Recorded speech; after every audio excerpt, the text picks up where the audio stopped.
ایک سمندری طوفان کا تصور کریں۔ بڑے بڑے درخت گر رہے ہیں، خوفناک شور سے بارش برس رہی ہے، سیلابی پانی ہزاروں چیزیں بہا لے جا رہا ہے۔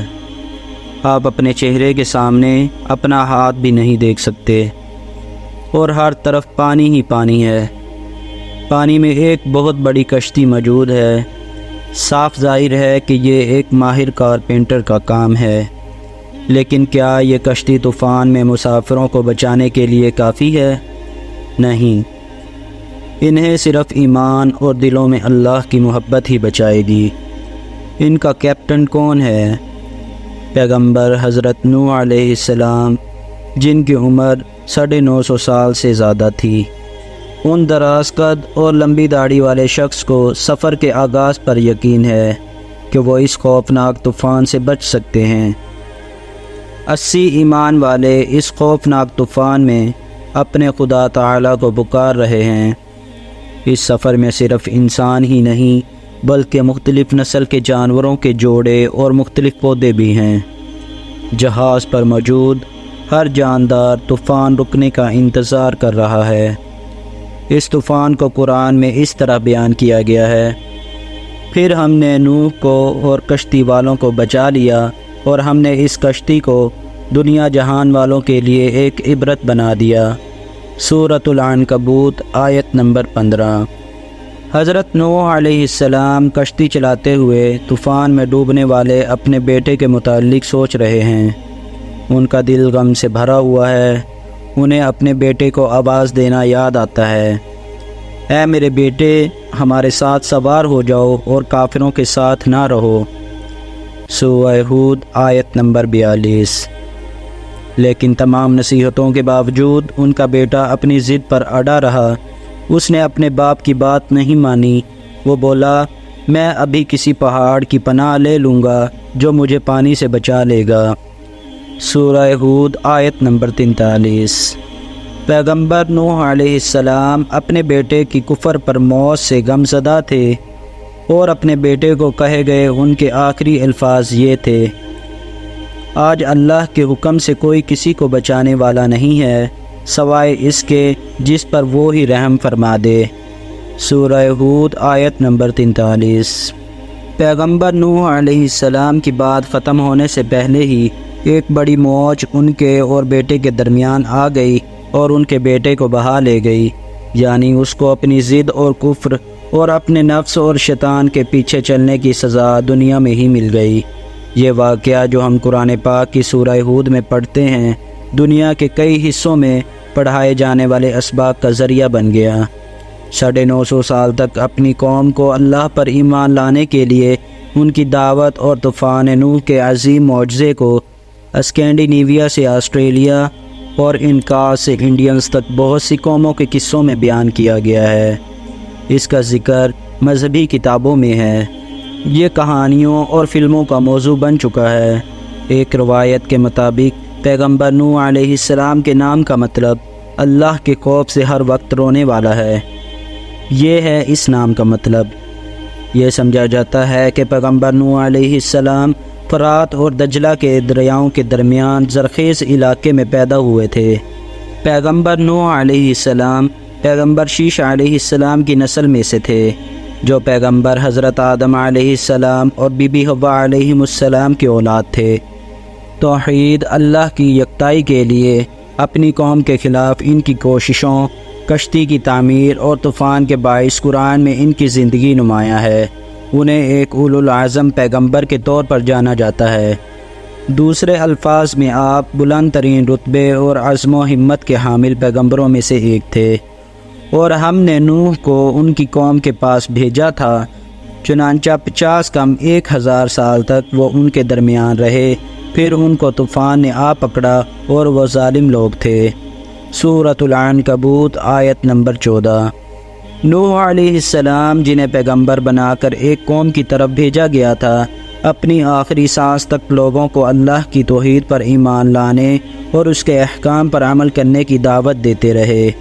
انہوں نے ہر ایک کو توحید کی دعوت دی، جیسا کہ سورۃ الاعراف کی آیت نمبر 59 میں ذکر ہے: ہم نے نوح کو ان کی قوم کے پاس بھیجا، چنانچہ انہوں نے کہا، اے میری قوم کے لوگو، اللہ کی عبادت کرو، اس کے سوا تمہارا کوئی معبود نہیں ہے۔ یقین جانو مجھے سخت اندیشہ ہے کہ تم پر ایک زبردست دن کا عذاب نہ آ کھڑا ہو۔ سورہ اعراف آیت نمبر 59۔ ذرا اس قوم کے بارے میں سوچیں تو صحیح، بے پناہ دولت کی مالک نظر کی حد تک پھیلی ہوئی زرخیز زمینیں اور ان کی طرف سے غفلت کی گہری نیند۔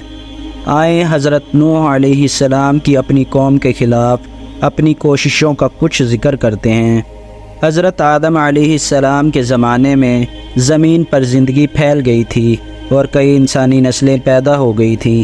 پیغمبر ادریس علیہ السلام کے بعد لوگ ان کی شریعت پر عمل کرتے ہوئے اللہ کی عبادت کرتے تھے اور وہ علماء حق کے راستے پر چلنے کی کوشش کرتے تھے، لیکن ہم سب کو ایک دن مر جانا ہے۔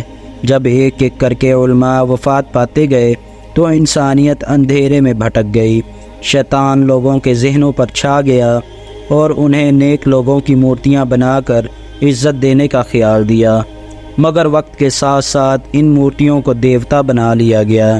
سب سے پہلے بت اسی طرح سامنے آئے۔ سورہ نوح آیت نمبر 23 میں ہے، اور انہوں نے اپنے آدمیوں سے کہا، اپنے معبودوں کو ہرگز مت چھوڑنا، ود اور سواع کو کسی صورت نہیں چھوڑنا، اور نہ یغوث، یعقوب اور نصر کو چھوڑنا۔ سورہ نوح آیت نمبر 23۔ اس طرح دنیا میں پہلی مرتبہ لوگوں نے اللہ کو چھوڑ کر بتوں کی پوجا شروع کر دی۔ دولت اور خوشحالی کے نشے میں وہ لوگ ہر طرح کے گناہ کھلے عام کرنے اور ان کاموں میں ایک دوسرے کی مدد کرنے لگے۔ امیر لوگ عیاشی اور تفریح کی ساری حدیں پار کر گئے۔ اتنی دولت اور فضول خرچی کے باوجود امیر لوگ غریبوں یا ضرورت مندوں کی مدد نہیں کرتے تھے۔ یہی نہیں بلکہ انہوں نے حضرت نوح علیہ السلام کو پتھروں سے ہلاک کرنے کی دھمکیاں بھی دیں۔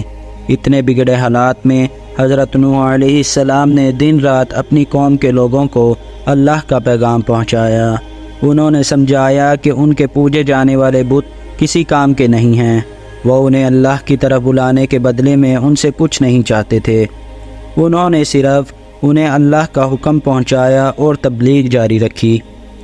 لمبی کوششوں کے بعد جب دیکھا کہ ان کی قوم بتوں کی پوجا نہیں چھوڑے گی تو انہوں نے اللہ سے دعا کی، میرے پروردگار، میں نے اپنی قوم کو رات دن حق کی دعوت دی ہے، لیکن میری دعوت کا اس کے سوا کوئی نتیجہ نہیں ہوا کہ وہ اور زیادہ بھاگنے لگے، اور میں نے جب بھی انہیں دعوت دی تاکہ آپ ان کی مغفرت فرمائیں تو انہوں نے اپنی انگلیاں اپنے کانوں میں دے لیں، اپنے کپڑے اپنے اوپر لپیٹ لیے، اپنی بات پر اڑے رہے اور تکبر ہی تکبر کا مظاہرہ کرتے رہے۔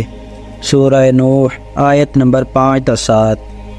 پیغمبر نوح علیہ السلام نے اللہ تعالیٰ کے حکم سے زمین پر ایک بہت بڑی کشتی بنانی شروع کی۔ لوگ اس کے بارے میں باتیں بنانے لگے۔ انہوں نے ایک ایسے ملک میں کشتی بنانے پر ان کا مذاق اڑایا جہاں کوئی سمندر نہیں تھا۔ وہ نوح علیہ السلام پر ہنستے رہے، یہاں تو کوئی سمندر ہی نہیں ہے، یہ کشتی کہاں چلے گی؟ وہ اس طرح کی باتیں کرتے رہے۔ نوح علیہ السلام کشتی بناتے رہے۔ ان کے قبیلے کے رئیس لوگ جب بھی ان کے پاس سے گزرتے تو ان کا مذاق اڑاتے۔ نوح نے کہا، اگر تم ہم پر ہنستے ہو تو جیسے تم ہنس رہے ہو اسی طرح ہم بھی تم پر ہنسیں گے۔ سورہ ہود آیت نمبر 38۔ نہ تو انہوں نے یہ قبول کیا کہ نوح علیہ السلام کو اللہ نے پیغمبر بنا کر بھیجا ہے، نہ ہی وہ یہ بات سمجھے کہ اللہ نے انہیں کشتی بنانے کا حکم دیا ہے، لیکن نوح علیہ السلام نے ان کا مذاق اڑانے کی پرواہ نہیں کی۔ وہ بہت صبر کے ساتھ کشتی بناتے رہے۔ انہوں نے اپنی کارپینٹری کی مہارتوں کا خوب استعمال کیا اور آخرکار ایک کشتی بن کر تیار ہو گئی۔ اللہ نے حضرت نوح علیہ السلام کو حکم دیا کہ تمام ایمان والوں کو اس کشتی میں سوار کر لیں۔ اللہ نے انہیں وہاں موجود ہر جانور کا ایک جوڑا بھی ساتھ لینے کو کہا اور ان سے کہا کہ وہ اپنی قوم کا غم نہ کریں، لیکن نوح علیہ السلام کا دل ان کے غم میں رو رہا تھا۔ بہرحال انہوں نے وہ کشتی تیار کر لی جس کا حکم اللہ نے انہیں دیا تھا، اور پھر بارش شروع ہو گئی، پانی کی سطح بڑھنے لگی پیغمبر نوح علیہ السلام جانتے تھے کہ کشتی میں سوار نہ ہونے والوں کے ساتھ کیا ہوگا، لہٰذا انہوں نے آخری مرتبہ انہیں خبردار کیا، اور نوح نے ان سب سے کہا اس کشتی میں سوار ہو جاؤ، اس کا چلنا بھی اللہ ہی کے نام سے ہے اور لنگر ڈالنا بھی، یقین رکھو کہ میرا پروردگار بہت بخشنے والا بڑا مہربان ہے۔ سورہ ہود آیت نمبر 41۔ ایمان نہ لانے والوں نے ان کی اس بات پر بھی توجہ نہ دی اور وہ سب پانی میں ڈوب گئے۔ پیغمبر نوح علیہ السلام کی کشتی اونچی اونچی موجوں کے درمیان چل رہی تھی۔ طوفان کے دن لگتا تھا جیسے آسمان ٹوٹ پڑا ہو اور زمین پھٹ گئی ہو۔ زمین کے ہر حصے سے پانی ابل رہا تھا۔ موجیں اتنی بڑی تھیں کہ پہاڑوں سے بھی اونچی ہو گئی تھیں۔ نچلے علاقوں میں پانی کئی میٹر اوپر آ گیا تھا۔ سارے بت، مندر، اناج کے گودام اور کافروں کے گھر اور شراب خانے ان سمیت غرق ہو گئے۔ دجلہ اور فرات کے نچلے علاقے پانی میں ڈوب گئے تھے۔ سیلابی پانی میں نوح علیہ السلام کی کشتی ہچکولے کھا رہی تھی۔ مومنوں نے کشتی کی چھوٹی کھڑکیوں سے سیلابی پانی میں اپنے شاندار شہروں کو تباہ ہوتے اور مغرور اور ظالم لوگوں کو ڈوبتے دیکھا۔ پیغمبر نوح علیہ السلام کی کشتی میں موجود لوگوں کو طوفان نے کوئی نقصان نہ پہنچایا۔ کیا یہ بھیانک طوفان پوری زمین پر پھیل گیا تھا یا صرف کسی خاص علاقے میں تھا؟ اس بارے میں مختلف روایات ہیں۔ کچھ علماء کا خیال ہے کہ پانی ساری زمین پر پھیل گیا تھا، جبکہ بعض علماء کہتے ہیں کہ طوفان سے صرف وہ علاقہ متاثر ہوا تھا جہاں حضرت نوح علیہ السلام کی قوم آباد تھی۔ لیکن جب بات اللہ کی طاقت کی ہو جو پوری کائنات اور تمام جانداروں کا رب ہے، اور ہم معجزے کی بات کرتے ہیں، تو یہ بات اہم نہیں ہے کہ پانی ساری دنیا میں پھیلا تھا یا کسی چھوٹے سے علاقے میں۔ دونوں باتیں ممکن ہیں۔ اہم بات اس واقعے سے حاصل ہونے والا سبق ہے۔ آخرکار طوفان ختم ہو گیا۔ اللہ کے حکم سے زمین نے اپنا پانی نگل لیا، آسمان نے پانی برسانا روک دیا۔ کشتی جودی پہاڑ پر جا کر ٹھہر گئی۔ ایمان والے حفاظت سے زرخیز زمین پر اتر گئے، کیونکہ وہ نوح علیہ السلام کے نبی ہونے اور اللہ کے ایک ہونے پر یقین رکھتے تھے۔ حقیقتاً کیا اللہ اپنے اوپر ایمان رکھنے والوں کو کبھی بھی یار و مددگار چھوڑتا ہے؟ جو نوح علیہ السلام پر ایمان نہیں لائے تھے وہ اپنے کفر، گناہوں اور تکبر کے ساتھ بہہ گئے۔ ہر ایک نے اپنی مرضی کے ساتھ اپنا راستہ چنا اور امتحان مکمل کیا، اور ظاہر ہے کہ ہمارا امتحان ابھی مکمل نہیں ہوا ہے۔ ہم بھی اپنی مرضی سے اپنا راستہ چنتے ہیں۔ ہم میں سے کچھ حضرت محمد صلی اللہ تعالی علیہ وآلہ وسلم کے راستے پر چلتے ہیں، جبکہ کچھ لوگ دوسرے راستوں پر۔ ہم میں سے کچھ لوگ نوح علیہ السلام کے قصے سے سبق لیتے ہیں، جبکہ کچھ یہ کہہ کر اسے نظر انداز کر دیتے ہیں کہ سب ماضی کا قصہ بن چکا ہے۔ لیکن کچھ بھی ہو، کائنات کے سمندر میں سفر کرنے والی دنیا کی کشتی پر ہمارا امتحان ایک دن ختم ہو جائے گا۔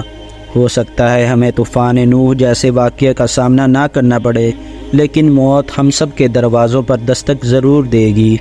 اس وقت ہم میں سے کوئی بھی اگلے 100 سال میں نہیں ہوگا۔